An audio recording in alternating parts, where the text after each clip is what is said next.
არაბული მილიარდები საქართველოში. ეკონომისტების შემდეგ არაბულ დეველოპერულ კომპანიასთან გაფორმებული სასანქციო ხელშეკრულების გასაჯეროებას უკვე პოლიტიკოსებიც ითხოვენ. ძლიერი საქართველოს ლიდერი იყო ერთ-ერთი, ვინც გუშინ სოციალურ ქსელში დაწერა, რომ სახელმწიფოს არაფერი ესაქმება კერძო დეველოპერულ კომპანიაში აქციონერად. შესაბამისად, მამუკა ხაზარაძის აზრით, არსებობს საფუძვლიანი ეჭვი, რომ საქმე გვაქვს კორუფციულ გარიგებასთან ან ივანიშვილის არაბულ, ასე ვთქვათ, აფიორასთან. საქართველოში ორი არაბული ქალაქის აშენებას აპირებენ თბილისსა და გონიოში თითქმის 800 ჰექტარზე, როგორც ხაზარაძე წერს, ორი ანკლავი გაჩნდება. ეს ამსტერდამის ცენტრის, ან ნიუ-იორკში მანჰეტენის ზომის, ასე ვთქვათ, ტერიტორიაა. უკვე დაანონსებულ ფასს მხოლოდ არაბები თუ შეწვდებიან, რადგან ქართველისთვის დღეს ეს ფაქტობრივად შეუძლებელი. ამ გარიგებით მივიღებთ ორ დასახლებულ არაბულ სატელიტ ქალაქს ბათუმსა და თბილისში. სახელმწიფოს არაფერი ესაქმება კერძო დეველოპერულ კომპანიაში აქციონერად. არსებობს საფუძვლიანი ეჭვი, რომ საქმე გვაქვს კორუფციულ გარიგებასთან ან პირდაპირ, რომ ვთქვათ, ივანიშვილის არაბულ აფიორასთან. ამიტომ დაუყოვნებლივ უნდა გასაჯაროვდეს არაბებთან დადებული ხელშეკრულება. წერს, როგორც უკვე გითხარით, პოლიტიკოსი, პირდაპირ ვამბობ, ეს პროექტი ასეთი სახით ეწინააღმდეგება საქართველოს ეროვნული უსაფრთხოების ინტერესებს, ეს დანაშაულია. ეს იყო მოკლედ არათუ ციტატა, ფაქტობრივად პოსტი წავიკითხე, ნიკოლოზ ალვიძე, ჯეოკეისის მრჩეველთა საბჭოს წევრი შემოგვიერთდა. მოგესალმებით, ნიკოლოზ, მადლობა გადაცემაში მონაწილეობისთვის. იზიარებთ თუ არა იმ რისკებს, რაზეც შიშობს მათ შორის პოლიტიკოსი ამ თავის პოსტში, მიუხედავად იმისა, რომ ხელისუფლება უკვე, რა ვიცი, გარკვეული პერიოდის განმავლობაში ზარზე იმედ გვამცნობს, რომ საქართველოში უპრეცედენტო მასშტაბის 6.6 მილიარდი დოლარის ღირებულების ინვესტიცია შემოდის, თუმცა თავად ინვესტორი ვარაუდობს, რომ ეს საინვესტიციო თანხა პროექტის განხორციელებისას შესაძლებელია სულ ცოტა ორჯერ გაიზარდოს. დიახ, ვიზიარებ, ვეთანხმები ბატონ მამუკას ამ განცხადებას და ისე ვიზიარებ ამ მოცემულობას რისკების შესახებ. მცირე ბლოგიც კი გავაკეთეთ ჯეოკეისის და ჯერ საქართველოს ფორმატით ამ საკითხთან დაკავშირებით, სადაც მაქსიმალური ობიექტურობით იმ ინფორმაციაზე დაყრდნობით, რაც ხელმისაწვდომია საჯარო და თავისუფალი წყაროების მიხედვით. ვეცადე რომ ძალიან მოკლე გასაგებ ენაზე გადმომეცა ის რისკები. ჩვენი მაყურებლისთვისაც კიდევ ერთხელ რომ გამოვყოთ ის რისკები, თუნდაც ამ ინფორმაციის საფუძველზე, იმიტომ რასაც ისმენს, ხო, მაყურებელი არის ის, რომ ძალიან მასშტაბური ინვესტიცია, ხომ? ეკონომიკის მინისტრმა ისიც თქვა, რომ ის რაც წინა ხელისუფლებამ თავისი მმართველობის 9 წლის განმავლობაში შემოიტანა ქვეყანაში პირდაპირ უცხოური ინვესტიციების სახით, თითქმის ამ ერთი პროექტის განხორციელებით შემოვა საქართველოში. თანაც ამ პროექტში ვხედავთ, რომ სახელმწიფო როგორც აქციონერი გვევლინება 33%-იანი წილით. მართალია შედის თავად ამ წილობრივ მონაწილეობაში მიწის ნაკვეთებით, მაგრამ ყოველ შემთხვევისთვის სახელმწიფოს ინტერესიც არის ჩადებული. აი, რა შეიძლება იყოს აქ იმდენად მაღალი რისკის შემცველი, რომ სარგებლის ნაცვლად ზიანი მოუტანოს ქვეყანას და მის თვითოეულ მოქალაქეს? პირველ რიგში ამ დიდებულ ბრჭყალებში განცხადებაში თვითონ ეს განცხადება ყველაზე სარისკო, რომელიც ედრება, რა ვიცი, ხა ჩვენ ასეთი მინგის დინასტიას და რაღაც სუნის დინასტიებს შორის. ეს დამაზიანებელია, მოდით ასე ვთქვათ და ისევ უკვე დიდ ზუსტობებს შეიცავს, იმიტომ რომ ყველა ინვესტიცია, რომელიც დამოუკიდებელ საქართველოს ისტორიაში განხორციელდა, ერთმანეთის შედარებითობით არ გამოყოფდი ნებისმიერ ინვესტიცია, რომელიც ჯანსაღად განხორციელდა, იყო იმის საწინდარი, რომ ჩვენ დღეს მოვედით და მიუხედავად იმისა, თუ ვინ იყო ეს პოლიტიკური აქტორი იმ მომენტში, უნდა კარგად ვახსენოთ და რაც არ არის კარგი, ამაზე უნდა კონცენტრირებთ, რომ აღარ გავემეოროთ იგივე შეცდომები. შეცდომები კი უხვად არის ამ კონკრეტულ განცხადებებშიც, რომელშიც ფაქტობრივად არაფერი არის ნათქვამი და გამომდინარე იქიდან რომ არაფერს არ ამბობს ხელისუფალი ამაზე, ჩვენ გვიწევს რაღაცა ინფორმაციის მოძიება და გინდა არ გინდა ლოგიკურად ემპირიული პროცესით მისვლა ანალოგიებთან და განსაკუთრებით იმ კომპანიასთან, იმ კომპანიის ანალოგიასთან, ვინც ამას აკეთებს. პირველ რიგში რისკის შემცველი არის ის, რომ სახელმწიფო ცდილობს, რომ რაღაცა არ გვითხრეს ბოლომდე. ამ ეჭვს გვეღვივებს ის, რომ ის კომუნიკაცია, რომელიც ამ კონკრეტული თვითონ გარიგების გაფორმებამდე დაიწყო რამოდენიმე წლით ადრე, შემფუთული იყო იმით, რომ ჩვენ სახელმწიფო ელაპარაკებოდა და ემუშავებოდა კომპანია MR-ს. საბოლოო ჯამში ხელი კი მოეწერა Eagle Hills-თან. ამ ორ შორის სახელშორის რა არის? ხო, სხვაობა ჩვენ ვიტყვით, რომ ორივე გაერთიანებული საემიროებიდან არიან, ორივე უშუალებელი კომპანია და მერე რა ქვია ამას, რა. არა, მერე რა არა, ეს არის ძალიან მნიშვნელოვანი ფაქტორი. იმიტომ კომპანია MR შინაარსი უნდა გვესმოდეს. კომპანია MR არის საჯარო კომპანია, კომპანია Eagle Hills არ არის საჯარო კომპანია. ამ ორ შორის დიდი მნიშვნელობა ის არის, რომ ერთი არის ტრანსპარენტული, მეორე არ არის ტრანსპარენტული. ცოტა ამან შესაძლებელია გავლენა იქონიოს ამ მოთხოვნაზე, რომელიც ახლა ისმის ხელშეკრულების გასაჯაროებასთან დაკავშირებით. რა პარტნიორს ირჩევდა, რომ ჩვენ რა გვინდა, ვინ გვინდა ინვესტორად. ხო, ჩვენ ინვესტორი გავახსენოთ, მოდით აი ამ არა პატივცემულ ადამიანს, რომელიც თავის თავებს მინისტრებს უწოდებენ, რომ ინვესტორები ამ ქვეყანაში, რომ ისნო დიდი არ იყო მაგალითად British Petroleum-ი უშუალებელი ბაქო ყარსის პროექტით, რომელიც 2018 წელს დასრულდა, ხო? ეს ძალიან გაგრძობითი პროექტი იყო, ხო? სხვა ინვესტორები იყვნენ, ვიღაცა ვინც მაგალითად ფოტოსპორტის ოპერირებას აგზელებენ დღემდე და ასე შემდეგ, რომლებიც რეალურად ისეთი კომპანიები, რომელიც ტრანსპარენტულები იყო და ჩვენთვის მათ მოიტანეს გარდა იმ კონკრეტული პროექტისა, ეგრეთ წოდებული smart money, ანუ smart გონივრული დაბანდებები, რომლებიც მთელი ინდუსტრიების განვითარება შეუწყოს ხელი და დღემდე ვართ აქ. აქედან გამომდინარე, რომ ვადარებთ რაღაცას, უნდა შევადაოთ ერთგვაროვანი ნივთები, ცნობილი გამოთქმა, ვაშლი ვაშლს შევადაოთ. დაუბრუნდეთ ჩვენს кейსს. ხო, კი ბატონო, აი მემარებთან ძალიან საინტერესოა, რომ თავარი რისკი ახლა სწორად თავარი რისკი არის პირველში გაუმჭვირვალობა. კი, ამ გაუმჭვირვალობა. რა შეიძლება იმალებოდეს აი ამ გაუმჭვირვალობის მიღმა? ეხლა რაღაცნაირად აი ნაწყვეტ რომ ამოვიღოთ თქვენი განცხადებიდან, მანამდე თუნდაც ხაზარაძის აი ამ განცხადებიდან თითქოს ეჭვი გიჩნდებათ, რომ ამ გაუმჭვირვალობის მიღმა შესაძლებელია იმალებოდეს კაპიტალი, რომელიც ან საქართველოსდან გავიდა, ან საქართველოს მოქალაქეს ეკუთვნის და უკვე შემოვა როგორც არაბული შენიღბული როგორც არაბული ინვესტიცია. ეს სწორად მივხვდი? ეჭვი არის ძალიან ცუდი რაღაცა და მოდი ეჭვებით არ ვილაპარაკოთ იმ ფაქტებით და იმ ფაქტების ანალიზით, რაც ხელმისაწვდომია, როგორც დასაწყისში ვთქვი, რომ მოვახდინოთ შედარება.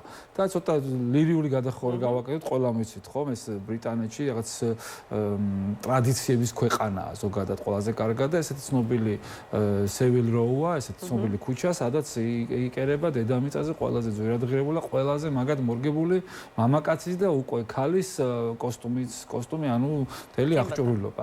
და იქ ყველაზე მეტად რაც ფასობს ამ პროფესიაში, იქ სამკერვალო ინდუსტრიის, Savile Row-ს სამკერვალო ინდუსტრიაში, ის კი არის კერავის ფუნქცია კი არის, ან რაღაცა სუპერ ინოვაციური ხელოვნური ინტელექტზე მომუშავე საკერავი მანქანა.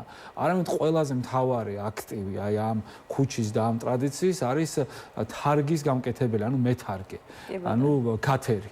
ანუ მეთარგეს სტატუსი რომ მიიღოთ, მინიმუმ 3 წელი უნდა იმუშაოთ როგორც ჯუნიორმა და შემდეგ გახვიდეთ და საკმაოდ რთული ის არის. და ეს თარგი რა არის? იქ Savile Row-ზე მაგალითად დღემდე რომ ვინსტონ ჩერჩილი რომ გაცოცხლდეს, ან კიდევ რაღაცა ლუი გიორგი მეხუთიანი რომ ნებისმიერი მონარქი მე-18 საუკუნის შემდეგ მათი თარგებიც კი ინახება.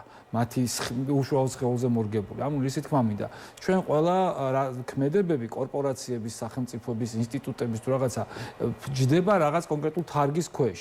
და ეს თარგი რო ავიღოთ ამ კონკრეტული კომპანიის, არა MR-ის, არამედ Eagle Hills-ის, რომელიც მუშაობს MR-ის ჭრილით და MR-ის პროექტების copy-paste-ით. იმიტომ რატომ? იმიტომ რომ იურიდიულად კი კავშირი არის, მაგრამ ერთი და იგივე აღმასრულებელი ტიპია ორივე კომპანიაში.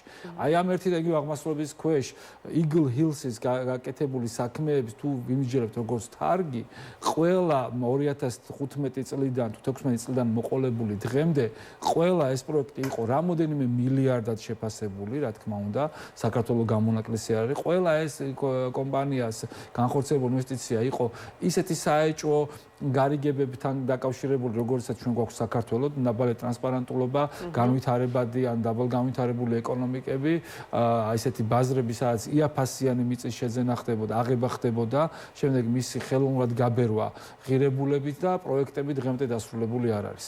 რამოდენიმე ქვეყანაში ეს პროექტი დასრულდა უკვე ძალიან დიდი სკანდალით. რამოდენიმე ქვეყანაში მიმდინარეობს გამოძიება და ასე შემდეგ. ამას დეტალებში არის საჯარო არის ინფორმაციები. რა ინტერესი აქვს ამ შემთხვევაში Eagle Hills თუ ვიღაცას ვინც Eagle Hills-ის საფარქვეშ შემოდის საქართველოში. ისევ ამ თარგს დაუბრუნდეთ და დაუბრუნდეთ თარგიდან გამომდინარე რა გარემოში ხდება. ნახეთ, აი პოლიტიკურ რისკებზე საუბრობ და უსაფრთხოების რისკებზე საუბრობენ პოლიტიკოსები და ამბობენ რომ უსაფრთხოების თვალსაზრისით არის უკვე ძალიან დიდი პრობლემა შეიძლება შეიქმნას ორი დიდი ანკლავი შეიძლება ჩამოყალიბდეს. ანუ ეკონომიკური რისკები უფრო შეიძლება გამოიკვეთოს თუ პოლიტიკური რისკები თუ ორივე ერთად. მე შევაფასებდი და ჩემი ამ საუბრითაც და ამ ბლოგიც ემსახურებოდა თვლად გაზომვადი რისკების შეფასებას, რაც ეფუძნება კონკრეტულ მტკიცებულებებს, რომელიც რა თქმა უნდა, კითხვები შეიძლება დაისვას. კითხვების ჩამონათვალის ძალიან დიდი მაქვს, მაგრამ ისევ და ისევ დაუბრუნდები, პასუხი არ მიგვიღია.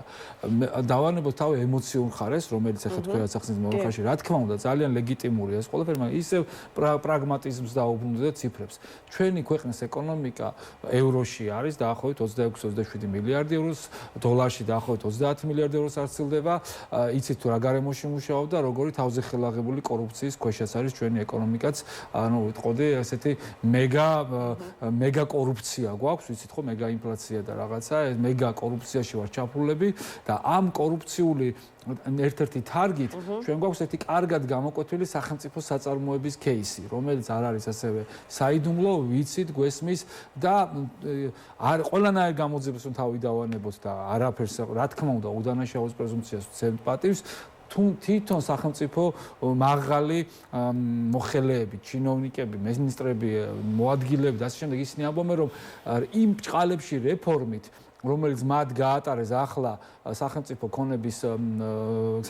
ქონების მიმართულებით და სახელმწიფო კომპანიებით, ანუ SOE-ებზე, მათ დაზოგეს 700 მილიონი ლარი. ანუ ეს რომ განვაზოგადოთ, დაახლოებით 7 მილიარდ ლარზეა საუბარი 10 წლის განმავლობაში, რომელიც ასე უგზო-უკვლოდ იკარგებოდა.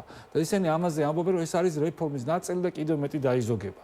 ახსნა განმარტების გარეშე, ისი თქმა მინდა, ჩვენ გვაქვს ახლა ისევ ერთი და იგივე თარგის ქვეშ ახალი კომპანია, რომელიც საქართველოს ეკონომიკის 22% არის უხეშად, 22-დან 26%-მდე, იმიტომ რომ ერთია გაჟღერებული ციფრი 6.6 მილიარდი დოლარი, მეორეა თქვენც თქვით ამაში გაჟღერებული უკვე ბრწყალებში ინვესტორისგან 15 მილიარდი დოლარი, რომელიც რა თქმა უნდა ლოგიკურია მისი მოლოდინით, რომ უკუგება ამდენი უნდა ამოიღოს.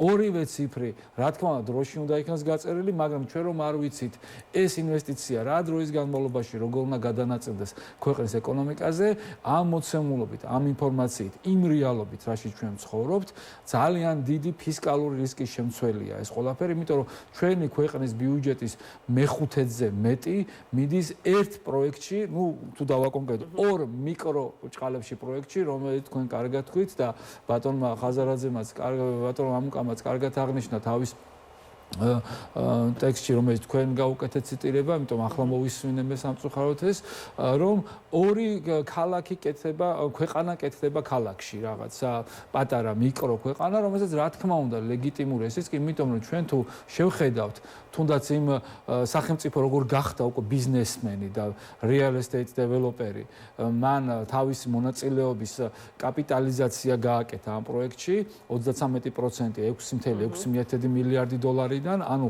2 მილიარდზე მეტი, 2.2 მილიარდი უფრო კონკრეტულები რო ვიყოთ, დოლარად შეფასებული ღირებულების აქტივით შევიდა ბიზნესში. ის გახდა ბიზნესმენი პირდაპირ ამ სიტყვის გაგებით. მაგრამ მოდით შევაფასოთ ეს ბიზნესის კაპიტალიზაცია საიდან წამოვიდა. მიწის ნაკვეთი, რომლის თუ უხეშად გადავიყვანთ, კვადრატული მეტრის ღირებულება გამოვიდა 8,000 დოლარამდე. ანუ თქვენ მითხარით საქართველოში 8,000 დოლარიანი ღირებულების 1 კვადრატული მეტრი მიწის ნაკვეთი და შემდეგ უკვე წავიდეთ ძველ ფილოსოფებში, წერტილი მომეცით, რომ დედამიწა ამოვაყირაო, მე ამოვაყირებ წერტილი მომეცით. ამიტომ და კიდევ უფრო უფრო თავარი ლეგიტიმური კითხვა ამ შემთხვევაში. ეს თუ შეფასდა $8,000-ად 33%, რატომ არ შეფასდა $17,000 ან $18,000, რომ თუ სახელმწიფო მასე მაგად იბრძოლა ასეთი ძალიან მაგარი ინვესტორისთვის და ინვესტიციისთვის და ასეთი ღირებული მიწის ნაკვეთი გქონდა ჩვენ და აქამდე არ ვიცოდით, იმიტომ ყველაზე დიდი ტრანზაქცია არ ვიცი, კითხვა, იქნებ დაგვიდასტუროს ქონების მართვის ეროვნულმა სააგენტომ, ეკონომიკის სამინისტრომ, ფინანსთა სამინისტრომ, კომერციულმა ინსტიტუტებმა, გალტენტაგატმა, TBC კაპიტალმა, ყველამ, ვინც კი ამაზე კოლიერსმა, კარგი გაგებით, ვინც კი ამ დარგში არიან მაღალი რეპუტაციის, კომპეტენციის ხალხი, ყველაზე ძვირად გაყიდული მიწის ნაკვეთი საქართველოში, რომ დაუპირისპირეთ ამას, იმიტომ რომ მოლაპარაკებებში შევსულიყავით 59%-იანი წილით, თუ ქვეყანა ხდებით უძრავი ქონების დეველოპერები და ეს გადაწყვეტილება მიიღეს, რატომ შევიდეთ წამგებიანი პოზიციით? არსებობს და ახლა ცოტა გამიგზელდა მეც. კიდევ ერთი საკითხს მინდა უცებად შევეხო, ცოტა დრო გრჩება, მაგრამ იქნებ 1-2 წუთი მომცეთ. აი ალბათ თითებით არ მეყოფა ხელებზე, ჩამოვთვალო ბოლო 1 თვის განმავლობაში რამდენი საჯარო მოხელე ყოფილი თუ იმ მომენტისთვის მოქმედი დააკავეს კორუფციის ბრალდებით. ერთ-ერთი ბოლო კეისი იყო, როდესაც მუნიციპალური განვითარების ფონდის 3 თანამშრომელი დააკავეს, რომ მილიონებს პარავდნენ, როგორც მახსოვს, სკოლების და ბაღების საქმეზეა მეგონი. ეხლა წაგიკითხავთ ციტატას და აი დარწმუნებული ვარ, ვერ გამოიცნობთ ვინ არის ავტორი და მით უმეტეს ვერ გამოიცნობთ, როდის არის ეს განცხადება გაკეთებული. ჩვენთან კორუფციის დაბალი დონე და გამართული სახელმწიფო სტრუქტურებია, განსხვავებით მოლდოვისგან და სხვა არაფერი და სხვა არაერთი კანდიდატი ქვეყნისგან. შეიძლება ბოლო სიტყვებმა რაღაცა მიგანიშნოთ, ვის აქვს ხოლმე ესეთი რიტორიკა. ევროკავშირის ბოლო დროინდ ხო ირაკლი კობახიძე, მაგრამ ვერ გამოიცნობთ, როდის გაკეთება გაკეთებული. სექტემბრის ბოლოს, ეხლა აი ამ წლის, ხო, სექტემბრის ბოლოს მე ვნახეთ, რომ ჩარხი სულ სხვანაირად დატრიალდა და აგერ ციხეები არის გამოვსებული, შეიძლება ასე ითქვას და ბევრი არის მომლოდინეთარი დაპატიმრების მომლოდინეთარი იქში, სწორედ აი ესეთი მასშტაბური კორუფციის ბრალდებით. აი რა ვიცი, თავს იწონებდნენ ხოლმე წლების განმავლობაში, რომ ჩვენს ქვეყანაში კორუფციის დონე იყო საქმის ინდექსით ვიყავით რაღაცა მოწინავე პოზიციებზე. რა უნდა ვთქვათ, აი რა კომენტარი გავაკეთო ამ შემთხვევაში, რა შეკითხვა დავსვა, არც ვიცი. სახარებაში ეს კარგი ციტატა საქმემა შენმან გამოგაჩინოს შენ. ეს ეხება ნიკა ალავიძეს, ეს ეხება, რა ვიცი, მიშაკა თუ გრიშა კაკაჩიას, ამსახელებს ვინც თქვენ ახსენეთ და ყველას. ჩვენ საკუთარ ჩიზეს ვერ დავიჭერთ, პიტერ პენმა მოახერხა მე მგონი ერთხელ ეს და იმის მერე კაცობრიობის ბევრი ნაწილი ცდილობს მაგაზე მუშაობას, მაგრამ ვერა და დაანებოს ყველა საკუთარი ჩრდილის, იმიტომ რომ ესენი თამაშობენ მთავრობობანას, ესენი თამაშობენ დიქტატურობობანას და ასე შემდეგ. როდესაც სამართალი ისე დგება, რომ მოსამართლე თავს იმართებს იმით, რომ ის აღასრულებს კანონს, მაგრამ კითხვას არსვას, რომ ეს კანონი ზოგადად ადამიანური ლოგიკის, ადამიანური კი არა, ცხოვრული ლოგიკის ფარგლებშიც რომ არ ჯდება, რატომ უნდა აღასრულოს და კითხვა არ დასვას, ეს ყველაფერი საბოლოო ჯამში ბუმერანგივით ტრიალებს. კაცობრიობას გვაქვს იმდენი დრო გავლილი, რომ გავიხსენოთ, არ დაგვავიწყდეს ისტორიის გაკვეთილები. არ უნდა ვიცხოვოთ, რა თქმა უნდა, წარსული, თუმცა ისტორია ბევრ რაღაცას გვეუბნება. ეს თავზე ხელაღებული კორუფცია, მეგა კორუფცია, რომელიც ასე შეიძლება ვთქვათ, ეს ეხება ყველას და თითოეულს და აზიანებს ქვეყნის სამომავლო რეპუტაციას. აღდგენა გაგვიჭირდება. ჩვენ შეგვიძლია ვთქვათ, რომ კორუფციის აღქმის ინდექსით ვართ სუპერ იდეალურები galaktikაში, ამაზე სხვათა შორის ერთი ბლოგის დავწერეთ, მაგრამ დეტალებში თუ ჩავალთ, ჩვენ ხედავთ რაც ხდება. ამ ყველაფერს ეს ყველაფერი გაკეთებულია ჩვენი ქვეყნის მოსახლეობის საწინააღმდეგო და შესაძლებელია გაკეთდეს ჩვენი ქვეყნის მოსახლეობის საკეთილდღეოდ. კი ბატონო, მადლობა ნიკა. ნიკოლოზ ალავიძეს ჯეოკეისის მრჩეველთა საბჭოს წევრს უსმენდით.